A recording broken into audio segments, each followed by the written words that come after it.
خاف ربنا يا ولا، احنا ناس على الحديدة، والبنات اللي شبه دول ما ينفعوش لينا. في وقت ما كان الليل بيحكي حكاياته في قرى بعيدة وبيوت من طين، كان كل بيت فيه سر وكل حكاية وراها عبرة. تعال معايا نفتح كتاب الزمن ونسمع حكايات الجدود في قناة حكايات زمان. وما تنساش تشترك في القناة وتفعل زر الجرس علشان ما يفوتكش ولا حكاية من كان النهار طالع من بدري، والشمس لسه بتمد في دفاها على وش الغيطان، والندى مرشوش فوق ورق الذرة كأنه نوجد سكر. في عز الجو النظيف ده كان حسن واقف في نص الغيط ماسك الفاس وبيكلم نفسه وقال: العيشة بقت مرة يا رب، بس الرضا نعمة، والحمد لله على كل حال.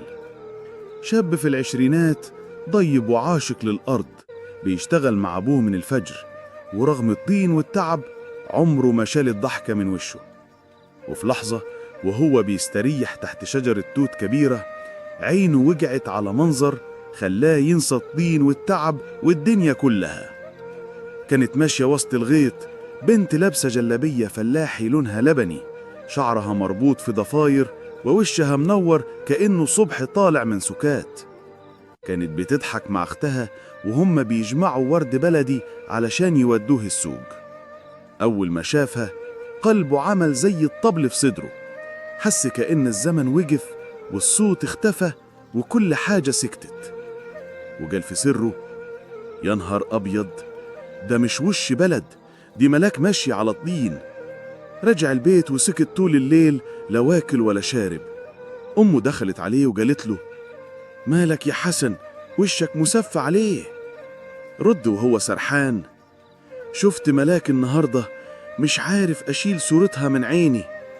قالت له أمه: خاف ربنا يا ولا، احنا ناس على الحديدة، والبنات اللي شبه دول ما ينفعوش لينا.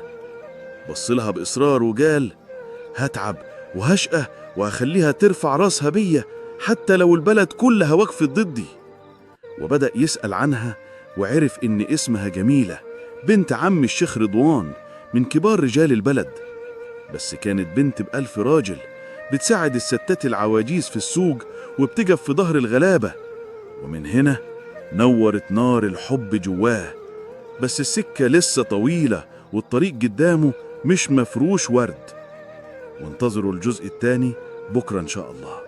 وكانت دي حكايتنا النهاردة من حكايات زمان. لو عجبتك الحكاية ما تنساش تعمل لايك وتشترك في القناة وتفعل الجرس علشان يوصلك كل جديد من حكاياتنا القديمة.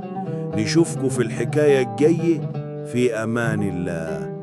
ولو وصلت لهنا ما تنساش تصلي على النبي.